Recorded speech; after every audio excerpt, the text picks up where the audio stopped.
Hi everybody and welcome to another episode of the FM channel podcast. The first episode of this year actually, so Happy New Year. My name is Claudio. I am one of the co-owners and senior recruiters at Alex Young Recruitment. And today I'm joined by Fiona Stewart. Fiona, welcome to the show. Thank you. Cool. So Fiona, if I've got this right, you are contract director for student living at Sodexo. That's correct. Yeah. Excellent. Cool. So to anybody that hasn't tuned in before, I started this podcast, the FM channel, last year in a bit just to speak to people from the FM industry, to hear their story about how they got into FM, in a bit to basically hear their story, hear their journey, and hopefully inspire other people within the industry, whether they're new to the industry or whether they're kind of halfway through their career or whatever. So it's great to have you on the show, Fiona. So before we go into how you got into the industry, could you give us a bit of an introduction, I guess, as to what you currently do and who you do it for? That's okay? Yeah. So yeah, I work for Sodexo. I've been with Sodexo, well, it'll be coming 5 years this coming June. Yeah. Feels as though I've been there for a lot longer. So we've achieved so much across that period. So yeah, my current role is contract director. So I manage a large TFM contract across Northumbria University's student accommodation portfolio. Yeah. So we currently look after 6 sites, one large site off campus, which is in Gateshead, and that houses 993 students. Wow. And then the other 5 sites makes up the whole of estate of just over 2,500 beds. Wow. So I think, FM is a challenging but a great role, but having students in the mix can create some further challenges, but it's a job I love. It's really varied. So, we do everything TFM. The only services we don't deliver within that contract is catering. Mm-hmm. So yeah, it's a great role. Excellent. I mean, prior, going back to, I guess, my childhood, I'll talk you through sort of my career journey. So when I was young, I mean, I love horses. I used to have riding lessons when I was a child and continued working with horses when I was younger. But my career ambition, my goal was to join the mounted police force. Oh, wow. So I started working with horses when I left school, and then I applied to, I was based in Glasgow at the time. Applied to get into Strathclyde Police, and unfortunately I wasn't successful. So I carried on my career working with horses, became a qualified instructor, travelled around Europe, with some really good top competition riders. And then I decided sort of in my mid to late 20s that, I was going to give up horse riding, working with horses as a career.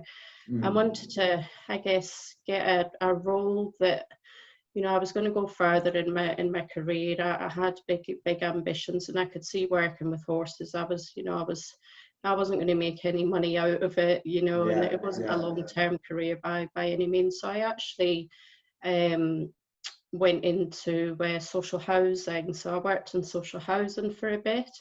And during that time, I actually did some work as a special constable as well. So, I kind of met my ambition a little bit, at least I get a bit of an insight working in the police force. But my main job was in social housing. So I worked sort of frontline housing management services. So sorry to interrupt, how did you choose to go into social housing? What kind of made you, was it something that just came up that you applied in the paper, or did you actually go out and think, right, how did that come about? I thought my skills, I think, I'm quite a strong character. I'm quite confident, and I think my skills, I'm a really social person as well. So I think, with all of those skills, I felt that going into the police force, I had the right behaviours and skills to do that. And going into social housing, so managing estates of up to 500 properties, so I loved the variety. I loved the fact that you would be interacting with lots of different people. So I like the real social aspect of it. Yeah. And I'm quite a caring and empathetic person as well. So I wanted to get a job where I was making a difference in the community. So hence why the police. Yeah. But also the confidence, you know, and assertiveness skills were really utilised around, you know, managing antisocial behaviour on estates, dealing with neighbour nuisance, you know, having to chase tenants up for rent arrears. So you needed to have a real mix of I guess, emotional intelligence and the right behaviours and skills. So I was very much searching for somewhere where I could make a difference and make an impact to people's lives, and that role in social housing definitely ticked all of those boxes. Right, okay. So a lot of patience as well, I imagine, right? Absolutely, yeah. And then still working for the same company, I moved into asset management. And completely different. I mean, it did involve, I was involved in some aspects of that in sort of the housing management function, because I'd worked with the technical teams on, you know, where we had estates, for example, that needed full kitchen replacements or rewires or etc. So I started to develop some skills in the asset management team, and that's where I thought I really like this side of, you know, working in property management. So from there, you know, I moved on into facilities management. I did a short spell with Morgan Sindel as a project manager, before that I moved into student accommodation as a facilities manager, and that's where I actually got the bug, and, you know, I think that's where my skills lie. And just as I alluded to before, I did a short spell as a project manager, again, managing a large repairs and maintenance contract for social housing. So the links were all still there throughout my career path. And then, you know, just had various jobs in student accommodation, and then ended up with Sodexo just nearly 5 years ago. So Excellent. I've gained so much experience and knowledge along the way in property management, and I just love the variety within the roles. So yeah. Oh, that's great to hear. So you obviously came into, well, you found that you enjoyed facilities management, which you were doing a bit of social housing, went into the student accommodation side. When you kind of found a bit more of a passion for it there, did you decide, I want to stick to student accommodation? I mean, is that your kind of what you thought at that time, or did it kind of just kind of evolve as you went with it, kind of thing? Yeah, I think I've just fortunately fallen into these jobs, and it just happened to be student accommodation. I like the fact that, you know, there's always a real buzz in student accommodation. You know, no two days are the same, and I think when you work in that sector, you think you've seen everything, and you absolutely haven't. You know, it's quite comical what students will get up to, and you know, when my teams are addressing some of the issues that go on, you know, they sometimes think, you know, we were born yesterday. It's, you know, it is funny, but there's a huge seriousness around the job as well, you know, with student mental health, you know, health and well-being. So, you know, as well as having that fun aspect, you know, there's a real seriousness around it, and of course the seriousness of keeping our clients' buildings, you know, safe and compliant, and, you know, making sure we're compliant with all regulations and legislation. So I mean, who knows whether I will be in student accommodation forevermore? Probably not. You know, it's something I enjoy doing, but I'm also very ambitious, and, you know, I would like to, you know, manage a large contract, maybe in a completely different sector, because there's real variance, isn't there? And, you know, I'm passionate to learn and develop. So, you know, I'm sure I'll end up managing, you know, doing FM in a different sector at some point in my career. So tell us, what's it been like for you guys now during this last year? Because obviously it's an absolute, well, it's a bit of a nightmare, isn't it? Let's face it. It's challenging for everybody in one way or another. So in terms of for you guys, because I think a lot of I'm guessing it's just a ghost town now, is it? Student accommodation? I mean, has it been like that for quite a while? Have you got people that have got to go, or how's it? I mean, when COVID came in, you know, a lot of students did take themselves off home. So we had a real deep dip in terms of students on site, and then Yeah. having to manage those students to come back to collect their belongings, because they basically just took themselves off and left everything. At the moment, we've probably got around sort of about 23-24% students on site at the minute.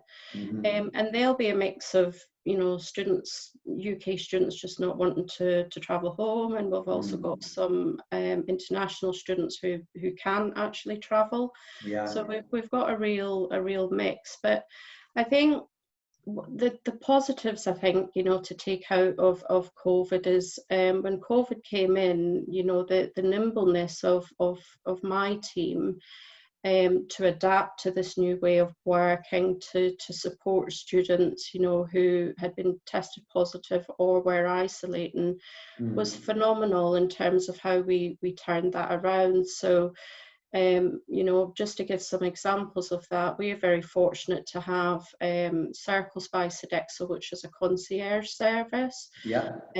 So, you know, we were able to utilise, you know, our colleagues to support our students with food parcels, with welfare packs.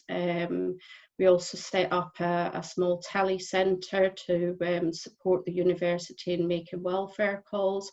So, you know, when we look back at some of those things that we actually managed to put in place extremely quickly, you know, we've delivered hundreds, thousands of food parcels. We've made thousands and thousands of welfare calls to students to make sure they're okay.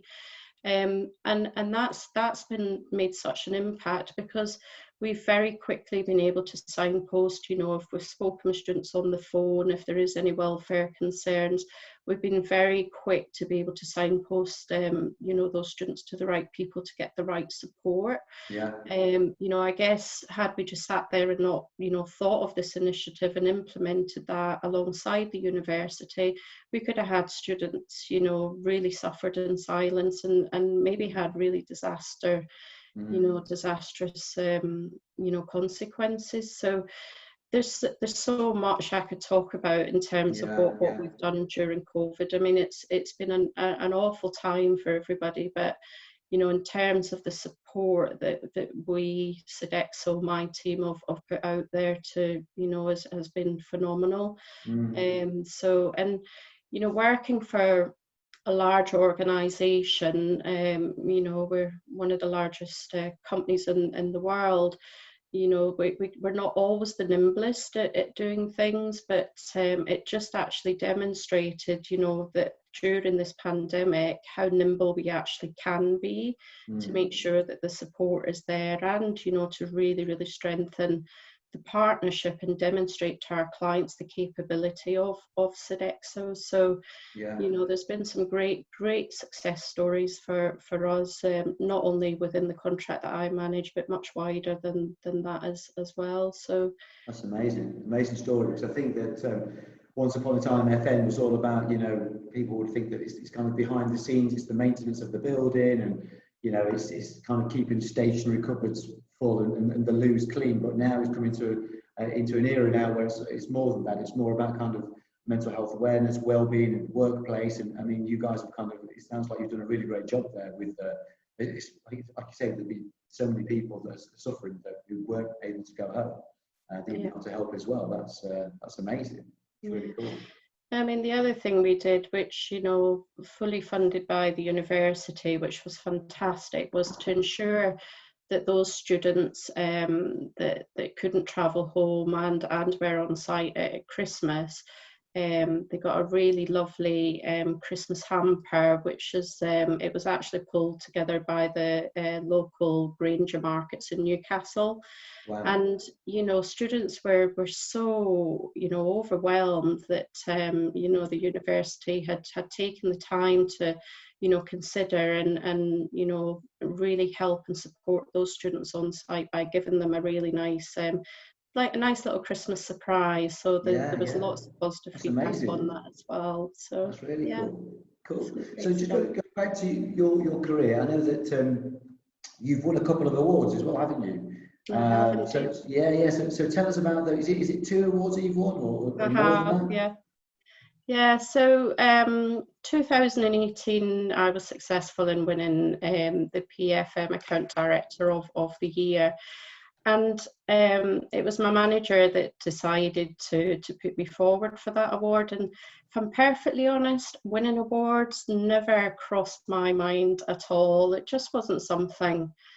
I don't know whether there was maybe a little bit of confidence thing there that, I'm not good enough to win an award like that. But Yeah, my manager at the time said, absolutely, of course, you've achieved so much in such a short time, with being with Sodexo, so let's, get you recognised for the great work that you're doing. So yeah, yeah, I only went in and won that. So yeah, I was so overwhelmed. So that process was great. The submission went in. I had to go and present in front of some judges in London, yeah. and then it got announced on the night. And it was interesting because we also had another one of my colleagues who was up for I think it was Young Talent of the Year. Now his award was announced before mine, and he won that. So I was sat Yeah, there thinking, no, it can't be two Sodexo people, yeah. surely Surely not. So not. I was thinking, no, it's not going to happen. And then when they announced my name, I was, oh my God. Amazing.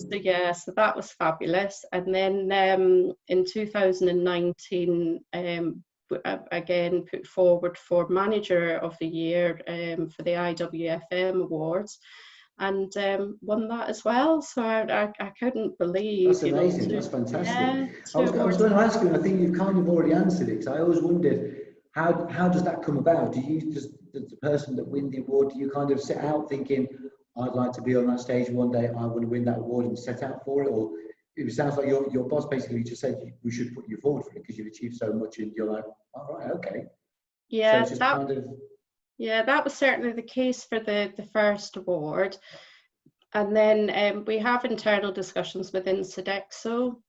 So within our segment, we'll look at what awards ceremonies are coming up, and we'll say, okay, let's put forward this team, or let's put forward Fiona on this occasion, because there's so much going on and achieve so much. So yeah. yeah, it's a bit of a collective decision, but the first one was certainly my manager, put me forward for that. But it was an absolute highlight of my career to win those two awards. And I think for anybody that's considering putting themselves forward or a team forward, definitely do it, because it just gives you so much confidence and belief in yourself, and you can reflect back and think, well, actually I did quite good there.